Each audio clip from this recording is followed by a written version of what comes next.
لیکن میں نے بتایا کہ میرے ابا جی کسان تھے، کسی بڑی گدی سے تعلق نہیں، میں کسی جماعت میں کبھی نہیں گیا، کوئی سہارا نہیں لیا۔ مسجد بھی وہ ہے جہاں جب میں آیا تھا تو 3 لوگ نماز کے لیے ہوتے تھے، تو کبھی تیسرا ڈھونڈنا پڑتا تھا۔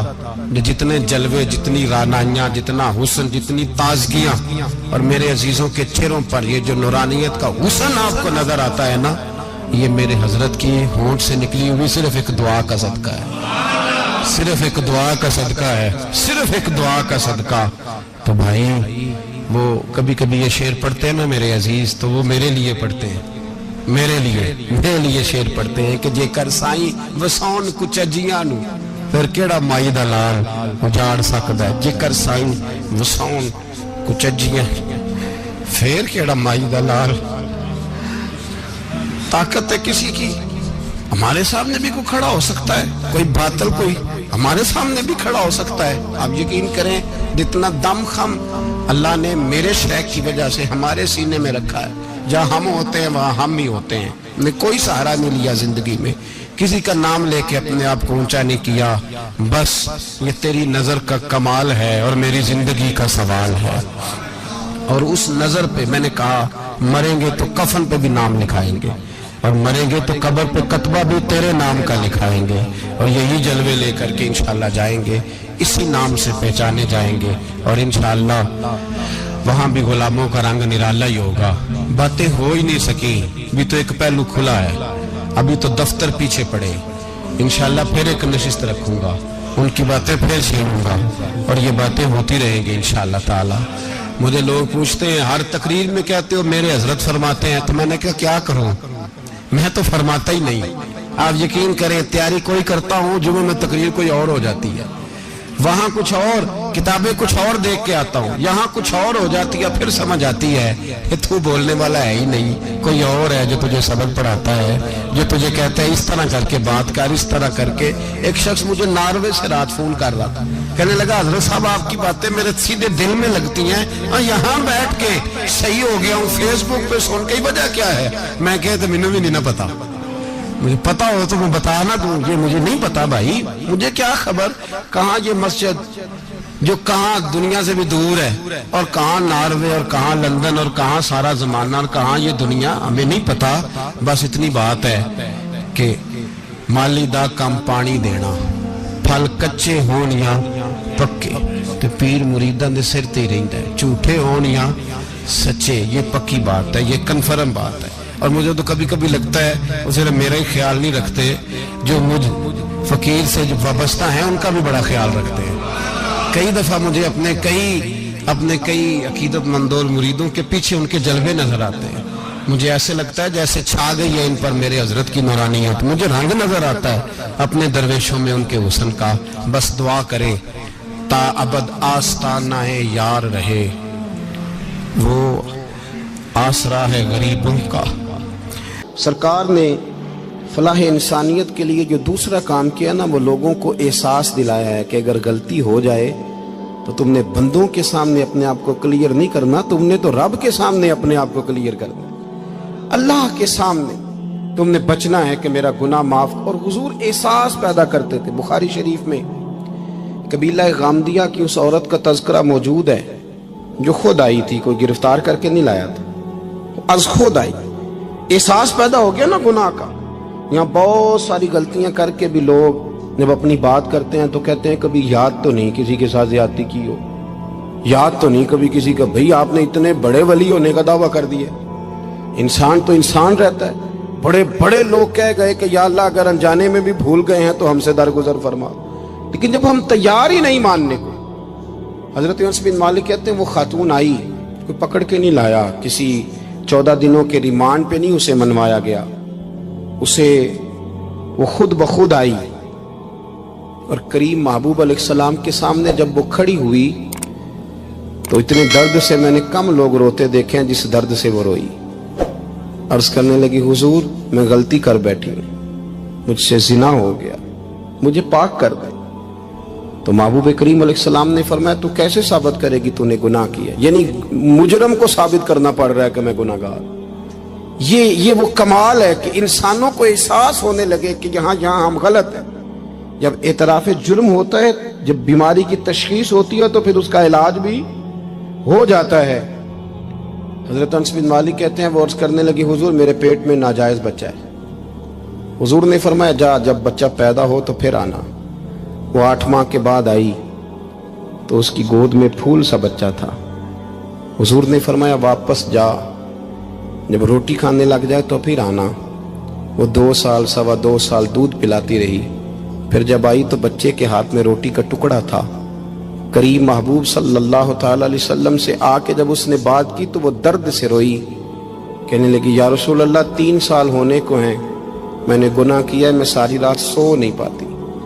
حضور تڑپتی، اگر اس حال میں مر گئی تو اپنے رب کو کیا منہ دکھاؤں، مجھے پاک کر دے، میرے حال پہ رحم فرمائے۔ محبوب کریم صلی اللہ علیہ وسلم نے بچہ ایک صحابی کو دیا، فرمایا بچوں کی طرح پالنا، اور کہا اسے لے جاؤ، پتھر مار مار کے اسے سنسار کر دو۔ صحابہ کہتے ہیں اسے پتھر لگ رہے تھے اور حضور بے چینی کے ساتھ ٹہل رہے تھے۔ آ کے خبر دی حضور وہ تو وصال کر گئی، انتقال ہو گیا۔ فرمایا یہاں تک تو بات اس کی تھی۔ حضرت انس بن مالک کہتے اب محبوب کریم نے صحابیات سے فرمایا اسے غسل دو، کفن پہناؤ، جنازہ تیار ہو جائے تو مجھے خبر کرنا۔ حضرت انس بن مالک کہتے ہیں غسل ہوا، کفن ہوا، جنازہ تیار ہوا تو حیران ہم تب ہوئے جب میرے محبوب نے فرمایا صفیں بناؤ، میں خود جنازہ پڑھاؤں گا، میں خود جنازہ پڑھاؤں گا۔ اور سرکار نے جنازہ پڑھایا تو ایک شخص کی زبان سے نکلا حضور اس ملعون کا معاذ اللہ جنازہ جس نے ناجائز بچہ جنا، اس کے لیے آپ دعا کر رہے ہیں، جنازہ پڑھا۔ حضور فرمانے لگے خاموش ہو جاؤ، تم نے گناہ دیکھا ہے اس کا احساس نہیں دیکھا، تم نے غلطی دیکھی ہے لیکن اس کی توبہ کا انداز نہیں دیکھا۔ اور صاحب کنز العمال نے یہ لفظ نقل کیے ہیں کہ کریم محبوب فرمانے لگے اس نے تو ایسی شاندار توبہ کی ہے کہ اگر میں اپنی ساری امت میں بانٹ دوں تو اللہ سب کی مغفرت فرما دے گا۔ احساس جب پیدا ہو جاتا ہے نا اپنے دل کے اندر کہ یہاں میں غلط ہوں، ان العبد اذا اعترف ثم تاب تاب اللہ علیہ، او کما قال نبی صلی اللہ علیہ وسلم، رواہ مشکات۔ حضور نے فرمایا جب کوئی بندہ کہتا ہے نا اللہ میں بھول گیا تھا، اور پھر وہ توبہ کرتا ہے تو رب اس کی توبہ کو فوراً ہی قبول فرما لیتا ہے۔ پہلی بات یہ کہ عقائد کو مضبوط رکھیں، مضبوط عقائد۔ اور یہ جو آج کل ایک اور ماحول چل رہا ہے کہ تھوڑا ادھر کو تھوڑا ادھر، عقائد وہی درست ہیں جن کی تشریح شیخ عبداللہ محدث دہلوی نے فرمائی، عقائد وہی درست ہیں جن کی بابت حضرت مجدد الفسانی لکھ گئے، اور ان سب کو اگر کھلا کر کے بیان کیا تو امام احمد رضا فاضل بریلوی نے بیان کیا۔ انہی بزرگوں کی باتوں کو کھول کر ہمارے سامنے رکھا۔ مضبوط عقائد کی زندگی گزاریں۔ اور دوسری بات، اگر کبھی کوئی غلطی ہو جائے پھر اس کا احساس پیدا کریں، پھر اس سے توبہ کریں۔ تیسری بات جو فلاح انسانیت کے لیے بڑی ضروری ہے وہ یہ ہے کہ تھوڑا احساس پیدا کریں دوسروں کا۔ میری زندگی میری ذات سے شروع ہوتی ہے، میری ذات سے، میرے سے ہنس کے بولو، میری بات مانو، میرے پیچھے چلو، میرے آرام میں خلل نہ آئے، میری طبیعت کے مطابق۔ بھئی آپ کی طبیعت کے مطابق چلیں تو پھر تو آپ بہت بڑے خود غرض ہوئے کہ آپ نے صرف اپنے لیے سوچا۔ محبوب کریم کا کمال یہ تھا کہ حضور نہ دوسروں کا بڑا احساس فرماتے تھے۔ آپ بخاری مسلم کی وہ حدیث پڑھیں تو حیران ہو جائیں کہ سرکار فرماتے ہیں میں جب نماز کی نیت باندھتا ہوں تو میرا دل کرتا ہے میں لمبی نماز پڑھاؤں، جب میرا کسی کام کرنے کو دل کرے تو پھر میں ساری دنیا کو چلنی پڑے تو میں کر جاتا ہوں، لیکن حضور فرمانے لگے کہ میرا دل کرتا ہے میں لمبی نماز پڑھاؤں، لیکن پھر میرا خیال آتا ہے کہ پیچھے بوڑھے بھی ہیں، بیمار بھی ہیں، بچے بھی ہیں۔ یا رسول اللہ نماز اللہ کی اور خیال بندوں کا؟ فرمایا میں بوڑھوں، بیماروں اور بچوں کا خیال کرتے ہوئے اللہ کی نماز کو مختصر کر دیتا ہوں۔ احساس جب طبیعت ہمارے ہاں نا تیزی کے ساتھ احساس ختم ہوا ہے، تیزی کے ساتھ ہم نے اتنی نفی شروع کی ہمارے تو اہل تصوف میں اللہ ماشاءاللہ اب تربیت کا طریقہ یہ ہے کہ صرف میں ہوں، میرے سوا کوئی بھی نہیں۔ صحابہ کرام علیہم رضوان کی عادت تھی کہ جب کسی سے ملاقات کرتے تو السلام علیکم کے بعد سورہ عصر کی تلاوت کیا کرتے تھے۔ اس کا مقصد ایک دوسرے کو سبق یاد کرانا ہوتا تھا، نئے سرے سے عزم نو کرنا ہوتا تھا۔ اس صورت کے مضامین ایک دوسرے کو یاد کرانا مقصد تھا۔ سورہ بڑی معروف ہے اور قرآن مجید کی جو الفاظ کے لحاظ سے مختصر صورتیں ہیں ان میں سے ایک ہے۔ اللہ تبارک و تعالی نے قسم اٹھا کے کہا والعصر، محبوب مجھے تیرے پاکیزہ زمانے کی قسم ہو، محبوب تیرے خوبصورت وقار والے، خلوص والے، پاکیزہ بھائی چارے والے تیرے زمانے کی مجھے قسم ہو، ان الانسان لفی خسر، بے شک انسان نقصان میں ہے۔ مطلق فرما دی، تاکید لگا کے، ان الانسان لفی خسر، بے شک انسان نقصان میں ہے۔ یا اللہ سارے، فرمایا الا الذین، سوائے ان لوگوں کے، کون؟ جن میں چار خوبیاں پائی جائیں۔ الا الذین آمنوا، ایک تو وہ ایمان لائیں، وعملوا الصالحات، اور پھر نیک اعمال کریں۔ ایمان لائیں، نیک اعمال کریں، اور پھر چپ نہ کر جائیں، وتواصوا بالحق، پھر حق بات کا اعلان کریں۔ ایمان لائیں، عمل صالح کریں، تیسرا کام کیا کرنا ہے؟ چلیں سارے بولیں گے تو اعلان بھی ہوگا نا، ایسے تھوڑی ہوگا کہ ایک دو آدمی اعلان کرے تو دنیا جاگ جائے۔ حق بات کا اعلان کرنا ہے۔ ایمان لانے کے بعد، عمل صالح کرنے کے بعد تیسرا حکم کیا ہے؟ آپس میں حق بات کی تلقین کرو، اور حق بات کی تم تلقین کرو اور پھر تمہیں کوئی کہے کچھ نہ، پھر تم پہ ظلم نہ ہو، پھر تمہیں ستایا نہ جائے، یہ کیسے ہو سکتا ہے؟ پھر تم بڑے پاک صاحبزادے، پیرزادے، علامہ صاحب، سیاستدان، بیوروکریٹ بن کے بڑی ایک طرف ہو کے آرام سے زندگی گزارو سارے، تم یہ کیسے ہو سکتا ہے؟ وتواصوا بالحق، جب تم حق بات کی نصیحت کرو گے پھر تکلیف آئے گی۔ پھر کیا کرنا ہے؟ وتواصوا بالصبر، پھر ایک دوسرے کو صبر کی نصیحت بھی کرنی ہے۔ وتواصوا بالحق، ایمان لانے کے بعد، عمل صالح کرنے کے بعد تیسرا کام کیا کرنا ہے؟ ایک دوسرے کو حق بات کی نصیحت کریں، اور پھر رستے میں تکلیف آئے گی، آزمائش آئے گی، پھر کیا کریں؟ وتواصوا بالصبر، پھر صبر کی تلقین بھی کریں۔ یہ قرآن مجید نے چار شرطیں لگائیں، فرمایا جس بندے میں یہ چار خوبیاں پائی جائیں گی اسے اللہ کامیابی عطا فرمائے گا۔ مسلمان کی سوچ کے خلاف ہے یہ بات، یہ قرآن کی فکر کے خلاف ہے کہ اپنی فکر کرو، برما کے لیے، کشمیر کے لیے، فلسطین کے لیے بات نہ کرو، اپنی فکر کرو۔ یہ قرآن کی سوچ کے خلاف ہے، یہ قرآن کے پیغام کے خلاف ہے۔ اس لیے کہ اگر صرف اپنی بات ہوتی تو آمنو اور عاملوا الصالحات پہ بات ختم ہو گئی ہوتی، پھر بات آگے نہ چلتی۔ جب کہا گیا وتواصوا بالحق، حق بات کی تلقین کرنی ہے۔ اگر بات صرف اپنی ذات کی ہوتی تو ٹھیک ہو گیا تھا، نماز پڑھی، روزہ رکھا، حج کیا، ختم ہو گئی۔ لیکن میرے نبی پاک صلی اللہ تعالی علیہ وسلم نے ارشاد فرمایا، ایک بستی میں 2 3 4 نیک لوگ رہتے تھے۔ میرے پیارے کریم رسول فرماتے ہیں 3 4 بڑے پرہیزگار، متقی، صاف ستھرے صوفی صاحب، درویش صاحب، علامہ صاحب، بڑے جو کہتے تھے بالکل جی میں کوئی بات نہیں کرتا، کسی بادشاہ کو نہیں چھیڑتا، میں تو بس لوگوں کو اللہ اللہ بتاتا ہوں، میرا کوئی تعلق نہیں، کوئی مرے کوئی جیے، بڑے نیک صاف ستھرے پرہیزگار۔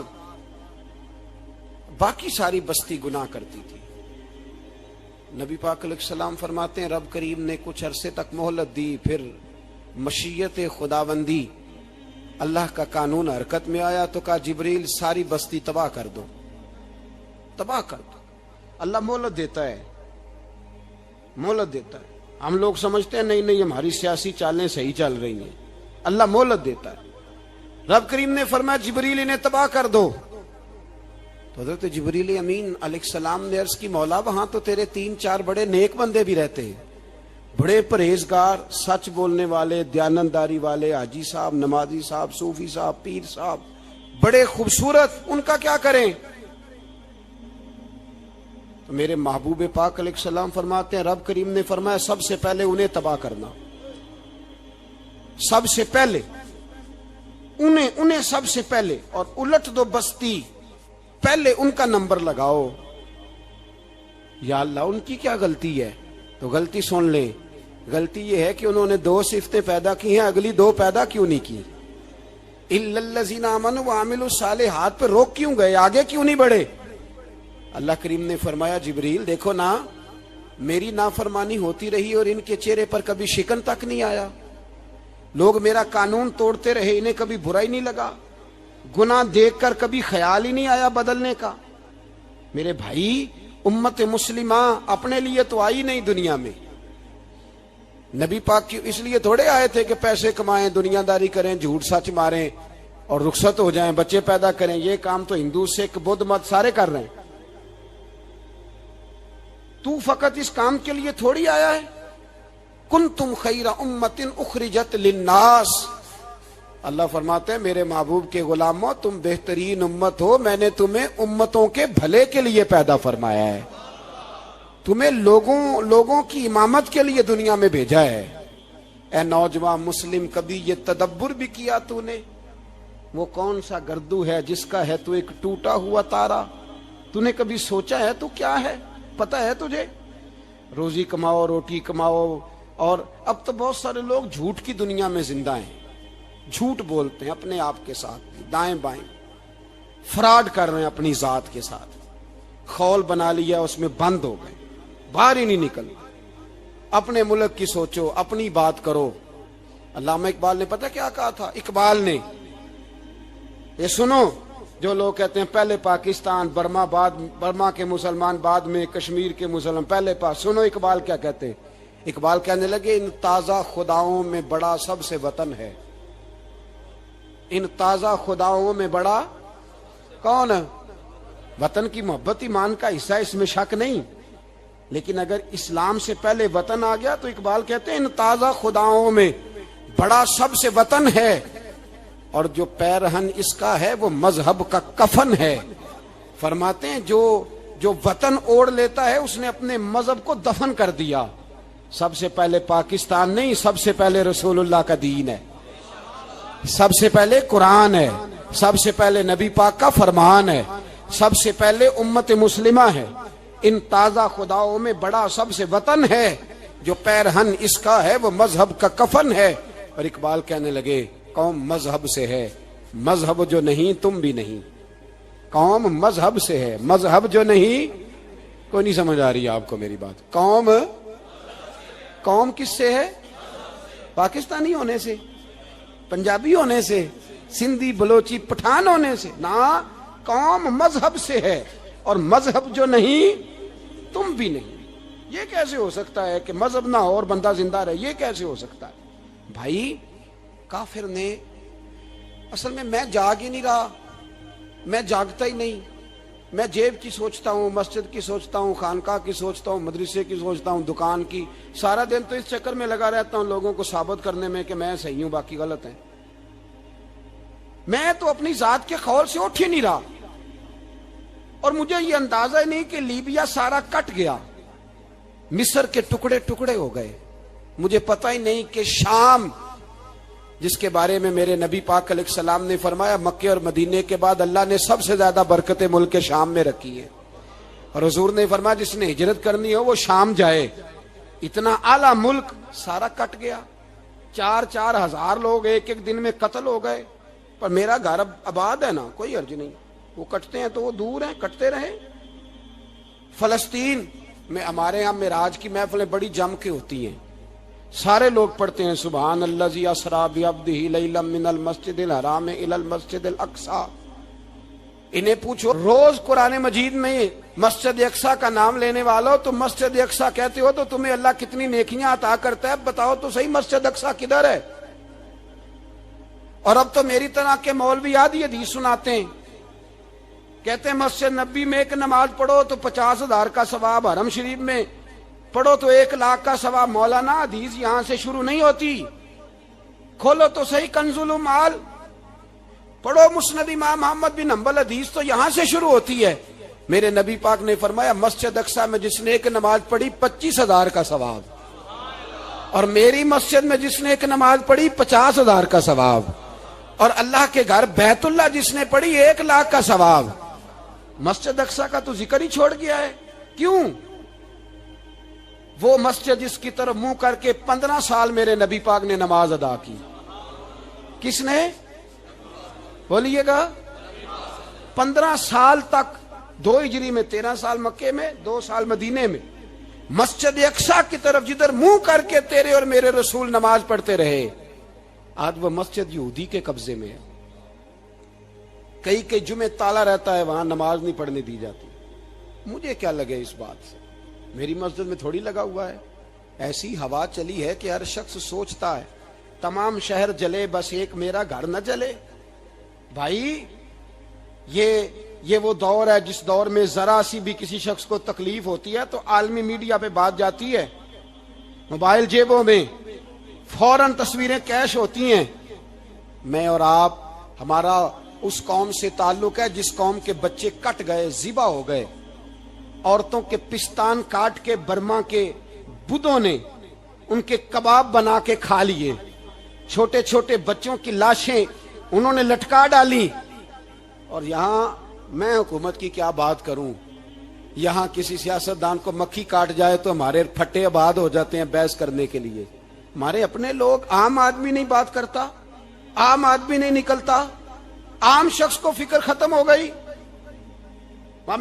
بھائی سب سے بڑھ کر بہترین مسجد کے خطیب امام حسین تھے۔ مسجد نبی سے بڑی بھی کوئی مسجد ہوگی جس ممبر پر رسول پاک بیٹھ کے خطبہ دیا کرتے تھے؟ اور میرے مصطفیٰ کے آستانے سے بڑا بھی کوئی آستانہ ہوگا جس کی سجادگی امام حسین کے پاس تھی؟ کہتے ہیں ہمارا کیا تعلق، ہمیں کیا لگے، جو مرضی ہوتا پھرے۔ امام علی مقام آرام سے مسجد نبی میں بیٹھے تھے، زمانہ پوری دنیا سے جاتا تھا، ہاتھ چومتا تھا، قدموں میں بیٹھتا تھا۔ اتنے بڑی عظمت والی بھی کوئی شخصیت ہوگی جس کے رگوں میں رسول اللہ کا خون دوڑتا ہے، جسے حضور اپنی زبان مبارک اس طرح وہ چوسا کرتے تھے جیسے عرب کے لوگ پیاس کے عالم میں کھجور چوسا کرتے تھے۔ اتنا بڑا بھی کچھ شخص تھا، لیکن جب دین پہ کڑا وقت آیا تو حسین نے مسجد کی خطابت نہیں بچائی، آستانہ نہیں بچایا۔ امام علی مقام نے کہا کوفہ لٹتا ہے تو لٹتا رہے، دمشق میں فساد ہوتا ہے تو ہوتا رہے، وہ ملک شام کی بچیاں رو رہی ہیں تو روتی رہیں کہ ہم پہ یزید قابض ہو گیا، میری مسجد آباد ہے، کافی ہے نا۔ امام حسین نکلے اور نکل کے کہنے لگے جنت البقیع والی جگہ پہ کھڑے ہو کہ یا رسول اللہ میں جا رہا ہوں اور آپ کے لیے جا رہا ہوں، اس لیے کہ مجھے اس شام کو بچانا ہے جس شام میں رسول اللہ کا کلمہ پڑھنے والے لوگ بستے ہیں۔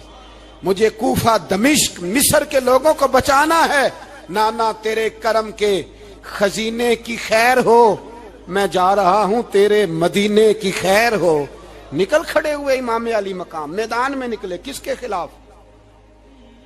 بولے کون تھا؟ یزید مسلمان تھا۔ اس وقت تک تو سب نے مسلمان لکھا ہے، جس نے کافر کہا شہادت امام حسین کے بعد کہا۔ جرم کیا تھا؟ میری گردن جھک جاتی ہے جب میں یہ بات کرتا ہوں، ایمانداری سے کہہ رہا ہوں، جوش خطابت نہیں، میری گردن جھکتی ہے جب میں یہ لفظ ادا کرتا ہوں۔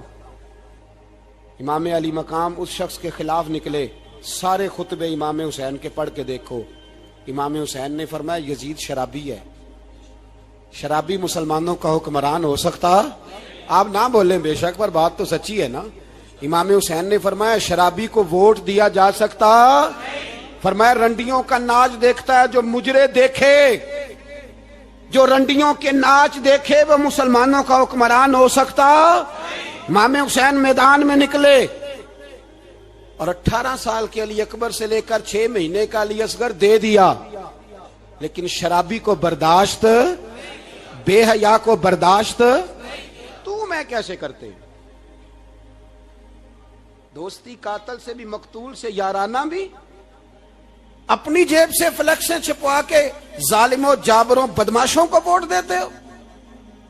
امام حسین کو تیری دیگ کی ضرورت ہے جو تو 10 محرم پہ پکاتا ہے، چاولوں کی ضرورت ہے جو تو نے 9 محرم کو پکائے، ان کو اس بریانی کی عادت تھی جو تو نے پکائی ہے۔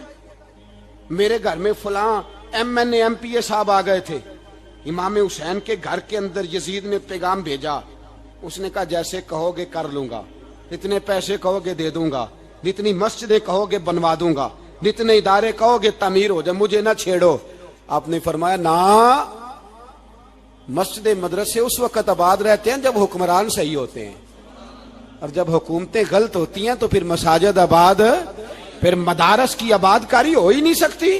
میں دین میں نیا رکھنا کھول دوں, امام علی مقام کھڑے ہوئے, پر میں کیا کروں, حکومت کیا کروں, حکومت سے کیا کہوں.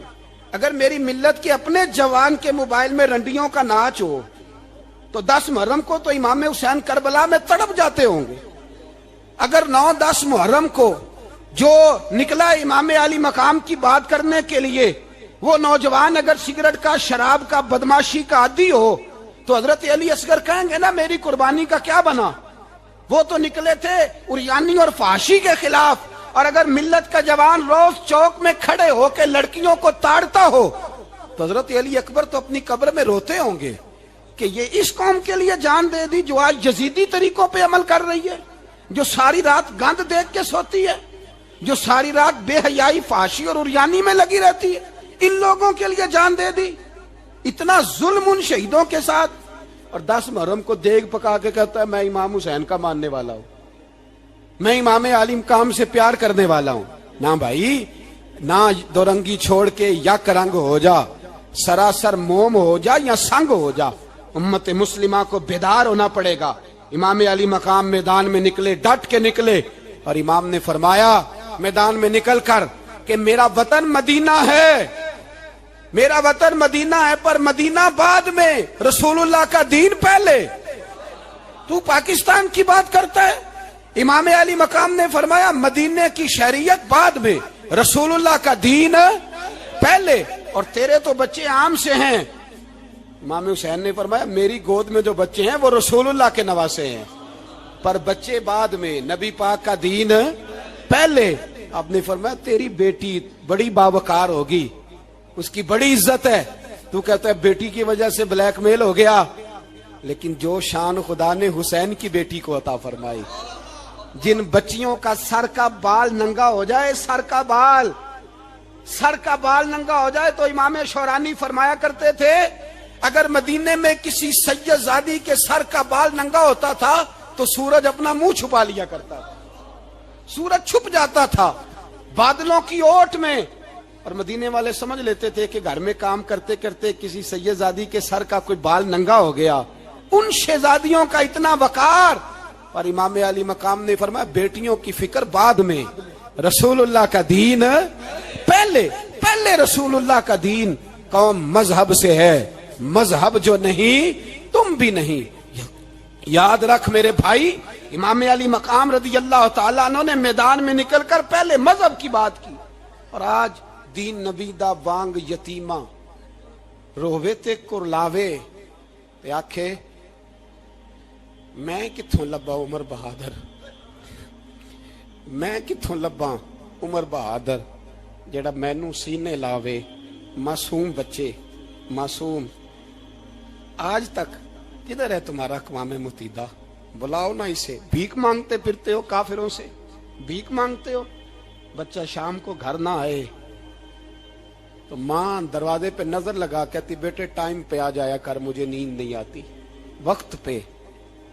برما کی اس ماں سے بھی جا کے پوچھو جس کا بچہ پلٹ کے آئے کوئی نہیں, آیا ہی نہیں, اس سے بھی پوچھو.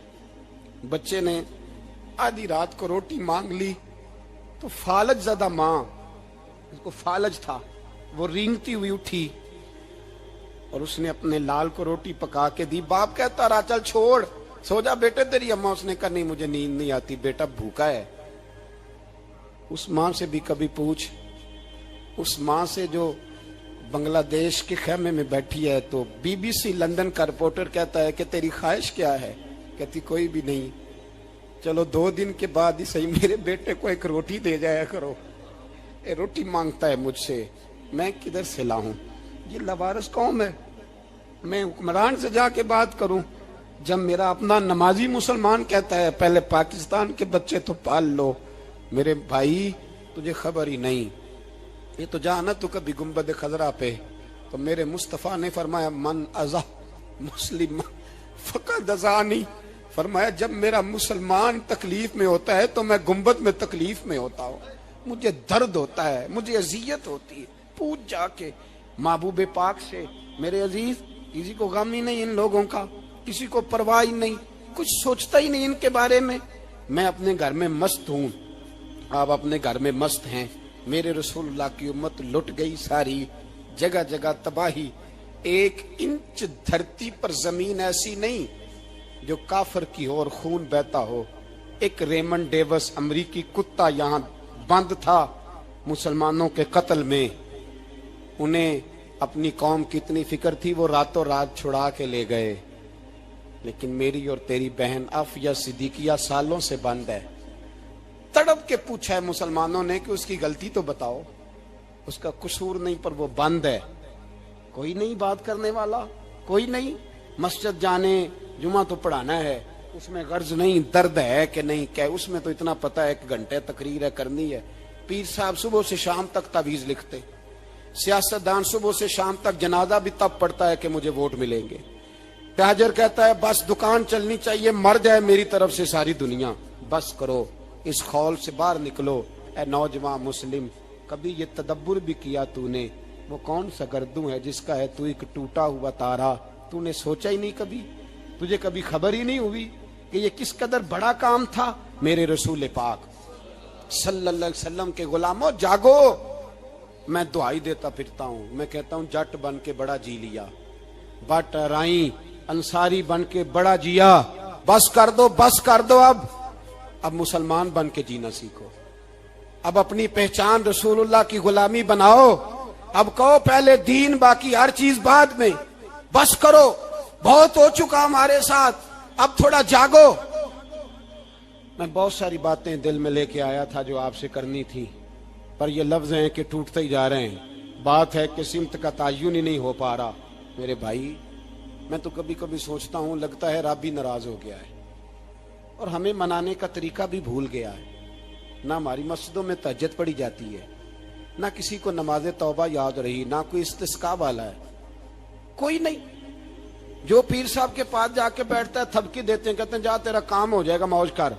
کبھی نہیں کو کہتا توبہ بھی کر، استغفار بھی پڑھ، یہ داڑھی پوری کر، دین رسول اللہ کا اس کی طرف تو توجہ کر۔ کوئی تبلیغ ہی نہیں کرتا، سارے پھوکا پھاکی پہ لگ گئے ہیں، کوئی خیال ہی نہیں آ رہا کسی شخص کو کہ ہماری تباہیوں کا سبب کیا ہے۔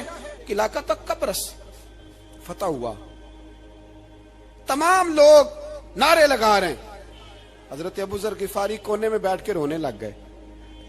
مسلمانوں کو فتح ملی، سب لوگ نعرے لگا رہے ہیں، خوشی ہو رہی ہے کہ علاقہ فتح ہو گیا۔ حضرت ابو ذر غفاری رونے لگے اور تڑپ کے روئے۔ لوگوں نے کہا ابو ذر کیوں روتے ہو؟ آپ فرمانے لگے یہ لوگ برسوں سے قابض تھے اس شہر پر، یہ جن لوگوں سے آج ہم نے لیا ہے یہ برسوں سے، دل کے کانوں سے کھل سننے والی بات ہے، فرمانے لگے یہ برسوں سے قابض تھے، انہوں نے اللہ کی نافرمانی کی ہے تو آج علاقہ ان کے ہاتھوں سے نکل گیا ہے۔ میں رو اس لیے رہا ہوں کہ خدایا کہیں ہم سے بھی نافرمانی نہ ہو اور یہ ہمارے ہاتھوں سے بھی نہ نکل جائے۔ شام نکل نہیں گیا ہمارے ہاتھوں سے، لیبیا نکل گیا، مصر نکل گیا، عراق نکل گیا، افغانستان نکل گیا، اور اگر دیکھو تو بلا واسطہ ہر جگہ کافر کا ڈیرا، وہ رو رہے ہیں، کہتے ہیں جب قوم اللہ کی نافرمانی کرتی ہے تو علاقے نکل جاتے، تڑپ رہے ہیں۔ مجھے کوئی فکر نہیں، کوئی نہیں رویا مصر کے جانے پر، کوئی نہیں رویا لیبیا کی تباہی پر، شام کے بچوں پہ کوئی نہیں رویا۔ ہم لوگ یہاں عید مناتے رہے، عید پر لوگ نئے کپڑے لیتے رہے اور برما کے مسلمانوں کو کفن تک نصیب نہ ہوا، کوئی نہیں تڑپا ان لوگوں پر، کسی کو خیال نہیں آیا۔ صاحب امام علی مقام کی فکر کو سمجھو، اس پر غور کرو، بس کر دو، نیند بڑی لمبی ہو گئی، اب اٹھو اس بیداری سے، اٹھو۔ جب قومیں نافرمانی کرتی ہیں تو ملک چھن جاتے ہیں، اور کافر باری باری کر کے باریاں لگا رہا ہے، باری باری تمہیں کئی دفعہ دھمکیاں دے چکا ہے، وہ تمہارا نمبر کئی دفعہ لگا چکا ہے، اب خواب غفلت سے اٹھ جاؤ، آگ پیروں تک آ گئی ہے، ایسا نہ ہو جلا ڈالے سارا کچھ۔ حضرت سیدنا ابو ذر غفاری رو کے فرمایا کرتے تھے، جب تم نافرمانیاں کرو گے تو علاقے تمہارے ہاتھوں سے نکل جائیں گے. سو نکل گئے. غوث اعظم کے بغداد پہ کئی دفعہ بم گرے. مولا علی شیر خدا کا شہر نجف کئی دفعہ بم کی نظر ہوا. امام علی مقام کے کربلا میں اب تک کئی دفعہ جنگیں ہو چکی، اس لیے کہ ہم نافرمانی کرتے ہیں، علاقے چھن جاتے ہیں. دوسری بات یہ کہ پھر ہمیں وہ طریقہ بھی نہیں آتا جس سے رب کو منایا جاتا ہے. آپ یقین کریں، مسلمان پہ ایک 5 وقت کی نماز ہے، وہ بھی بوجھ ہے. 2.5 گھنٹے کی تقریر اور 5 منٹ کی جماعت میں لوگ بھاگتے پھرتے ہیں. بڑا مشکل ہے. آج تک مسلمان ایک 5 وقتہ نماز پڑھنے کے لیے بہانے ڈھونڈ رہا ہے ابھی تک. تو وہ مسلمان کہاں سے آئیں گے جو رات کو رویا کرتے تھے، راتوں کو اٹھ کے روتے تھے تو سویرے اللہ کافر کے مقابلے میں اتنی مدد کرتا تھا کہ 10 مسلمان لاکھوں کو بھگا دیا کرتے تھے. اس لیے کہ مدد کس کی شامل ہوتی تھی؟ بول کے بتائیے، کون مدد کرتا تھا؟ کیونکہ دیکھیں نا، یہ ہمیں طریقہ بتایا نبی پاک نے. اللہ حضور سے راضی تھا کہ نہیں؟ یار اس پہ جلدی جلدی بولو. اللہ راضی تھا نا؟ تو بدر کی رات حضور کیا کرتے رہے ساری رات؟ ساتھ نہیں تھا اللہ؟ وہ تو وہاں سے فرما رہا ہے غار ثور سے، ان اللہ معنا. محبوب کہہ دے کہ اللہ تیرے ساتھ ہے. وہاں سے محبوب کہہ رہے ہیں اللہ ہمارے ساتھ ہے. وہاں سے اللہ ساتھ تھا، پر ساری رات بدر کی ساری رات. اور دعا کا رنگ کیا تھا؟ حضرت ابوبکر صدیق فرماتے ہیں حضور نے ہاتھ اٹھائے، اللہ یہ میرے 313 ہیں، میں کل کمائی لے کے آ گیا ہوں.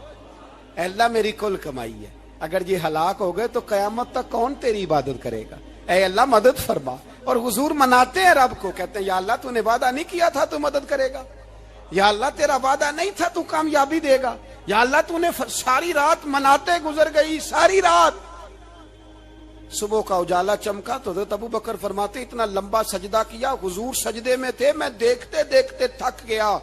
میں سجدے کی حالت میں ہی حضور پر لیٹ گیا، لپٹ گیا.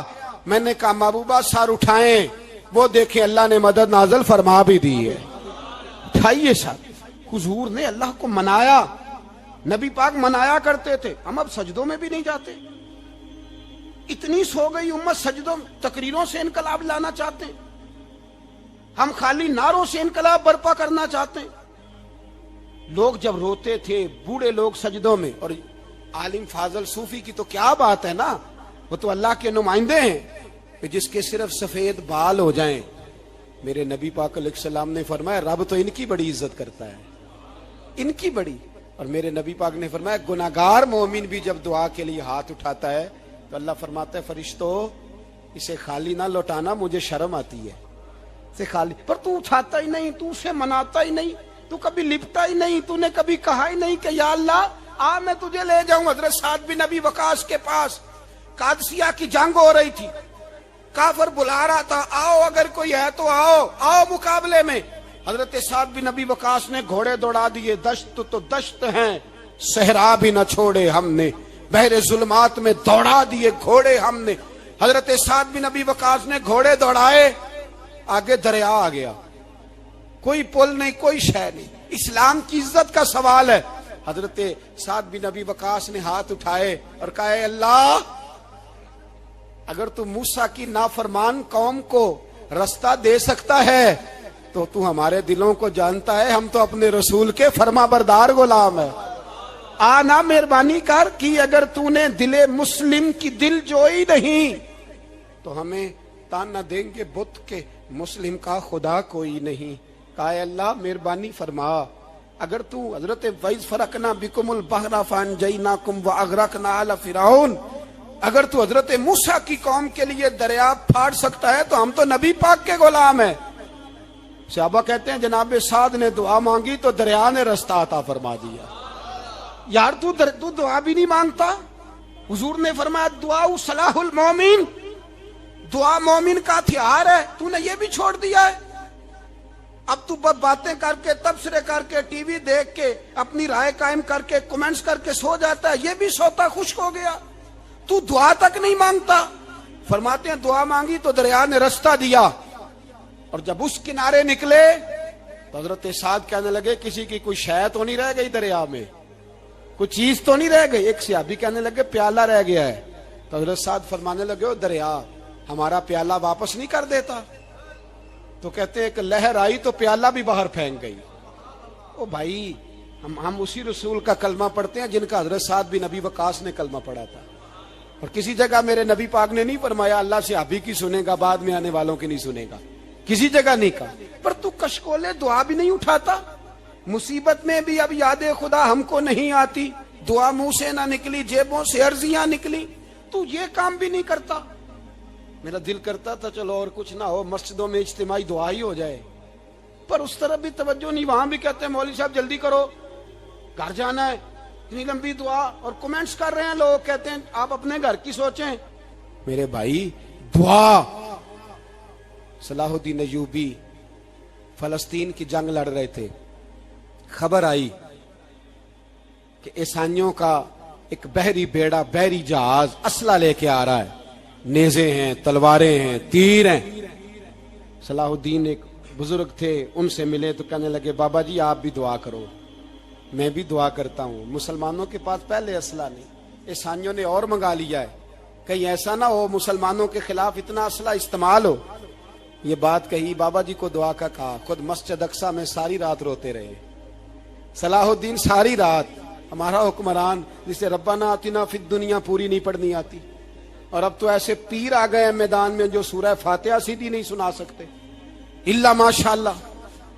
ساری رات صلاح الدین ایوبی روتے رہے. وہ بزرگ کہتے ہیں میں بھی کونے میں تھا, پر جس درد سے اس نے دعا مانگی میں نہیں مانگ سکا. سویرے خبر آئی کہ دشمن کا وہ بحری بیڑا جو اسلحہ لے کے آ رہا تھا دریا میں غرق ہو گیا ہے. صبح خبر آئی تو وہ شخص ایک آگے بابا جی سے کہنے لگا بابا جی وہ بحری بیڑا دریا میں غرق ہو گیا. تو بابا جی رو پڑے, کہنے لگے دریا میں غرق نہیں ہوا, صلاح الدین ایوبی کی آنسوؤں میں غرق ہو گیا ہے. اس کے آنسوؤں میں غرق ہو گیا ہے, اس نے رب سے دعا ہی ایسی مانگی اس کے آنسوؤں میں. تو دعا بھی نہیں مانگتا میرے بھائی مسلمانوں کے لیے, تو دعا بھی نہیں مانگتا. امام حسین میدان کربلا میں تھے, ایک راوی کہتا ہے 3 دن پانی بند رہا ہے, روٹی بند رہی ہے, پر قرآن پاک کی تلاوت 1 منٹ کے لیے بھی بند نہیں ہوئی, دعا اور التجا 1 منٹ کے لیے بھی بند. حسین کے خیمے سے یہ آواز بار بار آتی رہی, یا اللہ استقامت بھی دے اور صبر بھی عطا فرما. دعا کا رستہ بند, تلاوت بند نہیں ہوئی, اللہ کی بارگاہ میں سجدے بند نہیں ہوئے, تو چھوڑ گیا ہے. تو دعا تک نہیں مانگتا.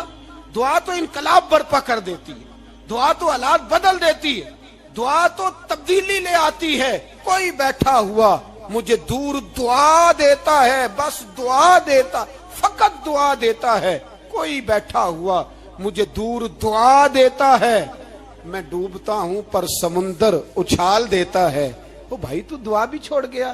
پہلی بات آپ کی خدمت میں یہ ہے کہ جاگیں, مسلمان بنیں. دوسرا کچھ نہیں کر سکتے تو دعا تو کر سکتے ہیں نا, دعا کا رستہ اپنائیں.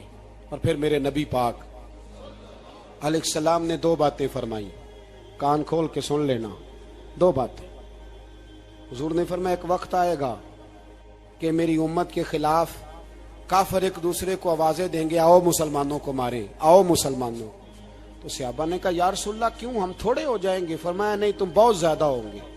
56 اسلامی ملک ہیں دنیا میں, کتنے بول کے بتانا ہے. اتنا سا برما ہے, کسی غیر مسلم کا کتا مر جائے تو یہ چیخ پڑتے ہیں, اور یہاں کہتی ہے اقوام متحدہ کہ جی وہ ہمیں داخل نہیں ہونے دے رہے. تو بند کرو پھر سلامتی کونسل, تحلیل کر دو, اقوام متحدہ ختم کرو. اگر تمہاری کو سنتا نہیں تو بنائی کیا ہے, صرف مسلمانوں کو پریشرائز کرنے کے لیے. اور ہمارے مسلمان بھیک مانگتے پھرتے ہیں, کہتا ہے کہا ہے ہم نے اقوام متحدہ سے. اب تم اپنے لیے کافر سے بھیک مانگو گے, کافر سے بھیک مانگو گے. میرے عزیز نبی پاک علیہ الصلوۃ والسلام نے فرمایا کافر ایک دوسرے کو بلائیں گے مسلمانوں کو مارے. یا رسول اللہ ہم تھوڑے ہوں گے. فرمایا بہت زیادہ ہوں گے. تو حضور کیا ہوگا؟ فرمایا تمہیں وہن ہو جائے گا. یا رسول اللہ وہ کیا ہے؟ فرمایا دنیا سے پیار ہو جائے گا, مرنے کو دل نہیں کرے گا. دنیا سے اور مرنے کو اس وقت سمجھ لینا کافر تم پہ حاوی ہے. میں اپنا اندازہ کروں، آپ اپنا کریں، مجھے دولت سے کتنا پیار ہے اور آپ کو کتنا پیار ہے۔ جھانک کے سنیں یہ لفظ رسول پاک کے صلی اللہ علیہ، حضور نے فرمایا جب تجھے دنیا سے پیار ہو جائے، دولت سے پیار ہو جائے، اقتدار سے پیار ہو جائے، اور جب تجھے موت بری لگنے لگے، تیرا مرنے کو دل نہ کرے، پھر کافر تیرے اوپر چڑھ آئے گا۔ آج دولت ہی تو رہ گئی ہے، باقی بچا کیا ہے؟ میں اکثر کہتا ہوں شادیاں نہیں ہوتی، تجارتیں ہوتی ہیں۔ لڑکی والے کہتے ہیں کہ لڑکا زیور کتنا ڈالے گا، لڑکے والے کہتے ہیں لڑکی جہیز کتنا لائے گی۔ تجارت، ہر جگہ دولت، ہر جگہ پیسہ، ہر جگہ سرمایہ۔ جہاں جس معاشرے میں تلاوت بکے، نعت بکے، تقریر بکے، اس سے زیادہ اور تباہی کا معاملہ کیا ہوگا؟ میرے عزیز، میرے رسول پاک علیہ الصلوۃ والسلام کے صحابہ کے قریب دنیا داری آ سکی؟ نہیں آئی۔ حضرت ابو بکر صدیق نے پانی مانگا تو لوگوں نے دودھ دیا، فرمایا پیچھے کرو۔ ابو بکر نے نعمتیں چھوڑ دی ہیں۔ اب ابو بکر وہ والا کام کرتا ہے جو رسول پاک نے کیا ہے۔ فرمایا نہ دودھ شاید پیش نہ کرو، جو مانگتا ہوں بس وہ دو۔ حضرت ابو بکر صدیق نے بڑے مالدار تھے۔ حضرت عمر فاروق رضی اللہ تعالیٰ عنہ کے پاس صحابہ کرام جمع ہو کے آئے، کون سا ایسا شخص ہے جس کی تنخواہ میں اضافہ ہو جائے؟ تو لوگ کہتے ہیں نہیں مجھے نہیں چاہیے، پر ہم نے وہ لوگ دیکھے ہیں۔ حاجی صادق صاحب کو مسجد والوں نے کہا 1000 روپیہ تنخواہ بڑھانی ہے، تو حاجی صاحب کہنے لگے میرا بڑا سونا گزارا ہوتا ہے، مینوں نہیں بڑے نے۔ حضرت سیدنا عمر فاروق رضی اللہ صحابہ اکٹھے ہو کے گئے، کہنے لگے عمر حضور کے زمانے میں بظاہر غربت رہی، جناب صدیق اکبر کے زمانے میں غربت، اب تو بڑی ریل پیل ہے، بحرین سے لاکھوں کا مال آتا ہے، آپ کو بڑے بڑے سفیر ملنے آتے ہیں، پر آپ وہی پرانا کرتا اور وہی تامت جو کئی جگہ سے سی آپ نے کئی جگہ سے پھٹی۔ اور حضرت عمر ایک دن عید کی نماز پڑھانے گئے تھے تو ننگے پیر ہی چلے گئے۔ لوگوں نے کہا جوتا، فرمایا ٹوٹ گیا تھا یار، پہننے کے قابل نہیں تھا۔ فرمایا ننگے پیر آ گئے ہو، لوگ کیا کہیں گے؟ فرمایا چھوڑو، عمر کے پاؤں ننگے ہیں لیکن عمر کے کردار میں تو کوئی شک نہیں نا، پیر ہی ننگے ہیں نا، کیا ہوا؟ چھوڑو اس بات کو، کوئی پیار نہیں دنیا داری سے، دولت سے، کوئی چکر ہی نہیں۔ حضرت سیدنا عمر فاروق رضی اللہ تعالیٰ عنہ کو صحابہ نے اکٹھے ہو کے کہا، یہ ہے امت کے بیدار ہونے کے طریقے جو عرض کر رہا ہوں۔ کہا جناب آپ اب بڑا مال غنیمت ہے، اور جس طرح ہر صحابی کا حصہ ہے آپ کا بھی حصہ ہے، تو ایک نیا کرتا ہی ڈال لیں آپ خرید کے۔ اب جب مشورہ ہو گیا صحابہ میں تو کہنے لگے عمر سے بات کون کرے گا؟ نیا کرتا پہننے کی عمر سے بات کس کو برا لگتا ہے جی؟ نیا کرتا کون بات کرے گا؟ حضرت سیدنا علی المرتضیٰ کا انتخاب ہوا۔ کہنے لگے مولا علی کی بڑی عزت کرتے ہیں، ان سے بڑا پیار کرتے ہیں، ان سے بات کرتے ہیں۔ تو حضرت علی کو بلایا گیا، عرض کی حضور مہربانی فرمائیں، حضرت عمر سے کہے نئے کرتے کے لیے۔ آپ فرمانے لگے عمر میری بڑی قدر کرتا ہے، بڑی بات سنتا ہے، پر یہ والا کام نہیں میں عمر سے کہہ سکتا، یہ کسی اور سے کہو۔ تو کہنے لگے آپ رہنمائی کر دیں، کس کو کہیں؟ تو جناب علی المرتضیٰ فرمانے لگے اگر حضرت عائشہ صدیقہ سے کہو گے تو عمر فوراً مان جائے گا، وہ مومنوں کی ماں ہیں۔ صحابہ حضرت عائشہ کے پاس، اماں جی عمر کو بلائیں، ان کو کہیں بڑے بڑے سفیر آئے ہوتے ہیں، وہی پرانے کپڑے پہن کے بیٹھ جاتے ہیں۔ اللہ اکبر۔ حضرت عائشہ نے پیغام بھیجا، فرمایا عمر کو بلاؤ۔ عمر فاروق دوڑے ہوئے آئے، پردے کے پیچھے حضرت عائشہ کے پاس گھٹنوں کے بل، اماں جی دیر تو نہیں کر آیا میں آنے میں؟ حکم ہو، حضور کے گھر سے پیغام آیا، بڑے بڑے سفیروں کو چھوڑ کے بھاگے۔ حضرت عائشہ صدیقہ کہنے لگی عمر دیکھو جائز پیسے ہوں تو اسلام اچھے لباس سے منع نہیں کرتا، اب بڑا بڑا مال آیا ہے، اب تیرا بھی حصہ ہے، تو صحابہ کرام کی خواہش ہے کہ نیا کرتا پہن لو، بڑے بڑے سفیر آتے ہیں، حرج بھی کوئی نہیں، جائز بھی ہے، کو منع نہیں۔ حضرت عمر نے گردن جھکا، جی اماں جی، جی اماں جی، جی اماں جی۔ حضرت عائشہ کہتی ہیں بات ختم ہوئی، عمر نے گردن اٹھائی تو عمر کی داڑھی آنسوؤں سے بھری ہوئی، کہتی ہے مجھے کہنے لگے اماں جی میں تو صرف مسجد میں دیکھا کرتا تھا، آپ تو مصطفیٰ کو دن رات دیکھتی تھی، جس طرح کے کرتے آمنہ کے لال نے پہنے ہیں مجھے بھی پہنا دو، میں تیار ہوں، میں پہن لوں گا۔ میں تیار ہوں پر جس طرح کے میرے نبی نے پہنے. حضرت عائشہ کہتی ہے میں پھوٹ کے روئی, میرا پلو آنسوؤں سے بھر گیا. فرماتی ہیں میں عمر کی بات سنتی گئی تو میرا پلو آنسوؤں سے. میں نے کہا عمر تو جا, تو ٹھیک ہے. فرماتی ہے عمر فاروق سلام کر کے اٹھے, امیر المومنین چلے گئے. اس کونے میں صحابہ چھپے ہوئے تھے, وہ آئے. کہا اماں جی کیا بات ہوئی؟ تو میں پھر رو پڑی. میں نے کہا کیا بتاؤں, تمہیں پرانے کرتے نظر آتے ہیں, اسے محمد عربی کے جلوے نظر آتے ہیں, اسے رسول اللہ کا رنگ نظر آتا ہے, اسے وہ غلامی نظر آتی ہے. عمر کو دنیا سے پیار, اور دنیا سے پیار نہیں تھا, دعا پتہ کیا تھی؟ یوں جھولی اٹھا کے اللہ مرزقنا شہادتن فی سبیلک وجعل موت فی بلد حبیبک. اللہ عمر کو بسترے والی موت نہ دینا, موت شہادت کی دینا. اور میں میدان میں جا کے نہیں مرنا چاہتا, مجھے رسول اللہ کے شہر میں موت چاہیے, باہر جا کے نہیں. یہی میدان لگے مدینے میں, یہی موت آئے, اسباب بنا. میں مدینہ بھی نہیں چھوڑنا چاہتا. او بھائی ان لوگوں کو نہیں پیار تھا. جناب صدیق اکبر کا وصال ہوا تو زہر کے اثر سے, وہ جو آپ کو زہر لگا تھا, بعض مفسرین نے لکھا ہے کبھی کبھی وہ جو سانپ نے ڈسا تھا تو کبھی کبھی اس کا اثر آتا تھا, بس اللہ نے شہادت دینی تھی کبھی کبھی, ورنہ تو بڑی شفائیں تھیں.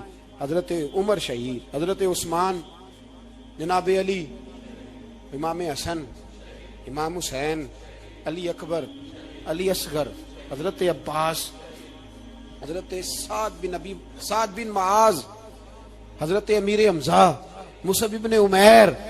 میرے محبوب نے تو لسٹ بنائی شہیدوں کی, لسٹ بنائی شہیدوں کی. شہادت سے پیار کیا رسول اللہ صلی اللہ علیہ وسلم کے غلاموں نے, پیار کیا شہادت سے. اسی لیے تو کافر اٹھ نہیں سکا کہ شہادت سے حضرت سعد بن معاذ رضی اللہ تعالیٰ عنہ کو زخم لگ گیا, جنگ سے زندہ آ گئے لیکن زخم ہے, رو کے کہنے لگے محبوبہ سارے شہید ہو گئے, میں ایسے ہی رہ گیا. حضور نے فرمایا نہیں, رب تجھے بھی شہادت کی موت ہی عطا فرمائے گا. اسی زخم میں پردہ ہو گیا. میرے بھائی حضرت عمر بن جموع رضی اللہ تعالیٰ عنہ 4 بیٹے لے کے احد کے میدان میں آئے. کہا محبوبہ میرے 4 ہی تھے, میں سارے لے آیا ہوں, سارے ہی قبول ہیں؟ فرمایا ٹھیک ہے. پھر خود بھی زرہ پہن لی, ایک ٹانگ سے لنگڑے تھے, ٹانگ چھوٹی تھی. حضور نے فرمایا تو نے کیوں لباس پہن لیا ہے؟ کہا حضور میں نے بھی تو جہاد پہ جانا ہے نا.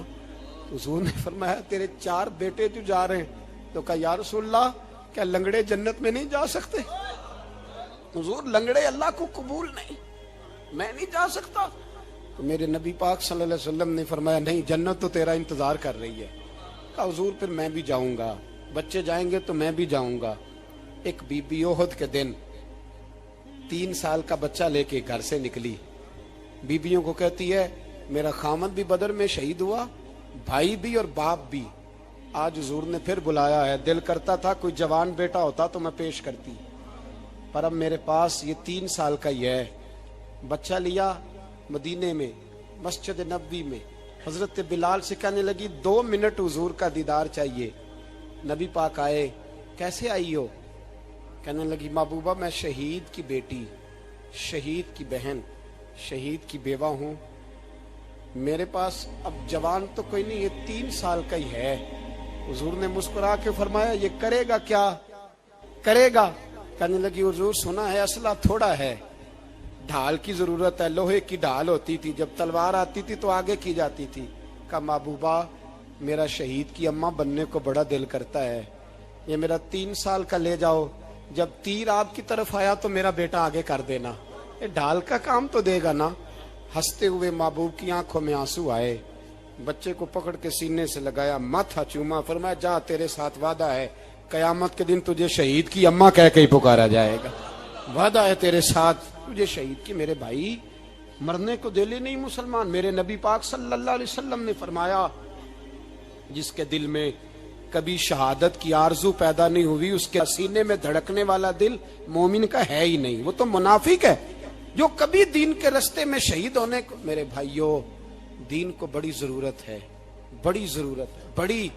اے خاصان رسول وقت دعا ہے, امت پہ تیری آ کے عجب وقت پڑا ہے, وہ دین جو بڑی شان سے نکلا تھا وطن سے، پردیس میں وہ آج غریب الغربا ہے۔ فریاد ہے اے کشتی امت کے نگہباں، بیڑا یہ تباہی کے قریب آن لگا ہے۔ اور ایک شاعر قلم توڑ گیا، کہنے لگا تجھ سے فریاد ہے اے گنبد خضرا والے، تجھ سے فریاد ہے اے گنبد خضرا والے، کعبے والوں کو ستاتے ہیں کلیسا والے۔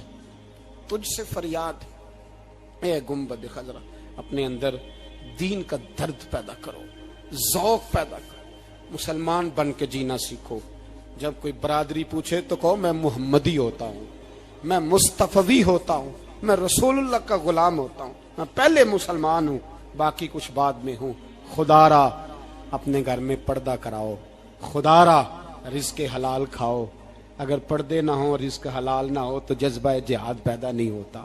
خدا را اپنے اندر انقلاب برپا کرو، دین کے لیے جینا سیکھو۔ دین بڑا تڑپتا ہے، دین بڑا روتا ہے۔ رسول اللہ آج تجارت کرنے والے ملتے ہیں، آج سیاست کرنے والے ملتے ہیں، دین والے نہیں ملتے، دین کے درد والے نہیں ملتے۔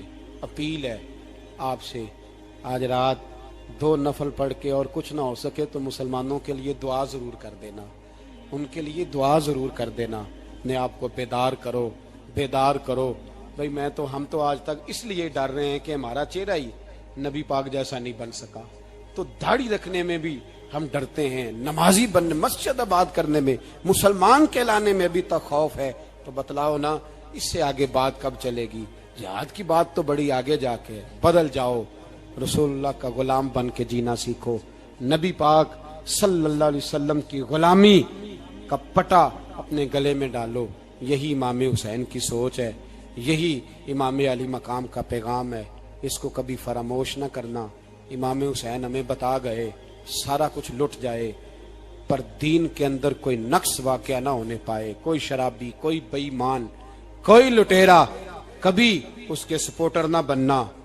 ہمیشہ وہ کسی شاعر نے کہا تھا ہم سے نہ رقم ہوں گے قصیدے یزید کے، کسی نے کہا کسی ظالم نے میری سپورٹ کر، میری بات کر، تو اس نے کہا ہم سے نہ رقم ہوں گے قصیدے یزید کے، کیونکہ ہم لوگ تو حسین کے سیرت نگار ہیں۔ کافر اسی پچ ہو گیا، پھر تشبیہ مسلح کی کرنا، اساں ظاہر نوں رب منیائے، باطن دا اللہ کی کرنا، اساں ظاہر نوں رب منیائے، باطن دا اللہ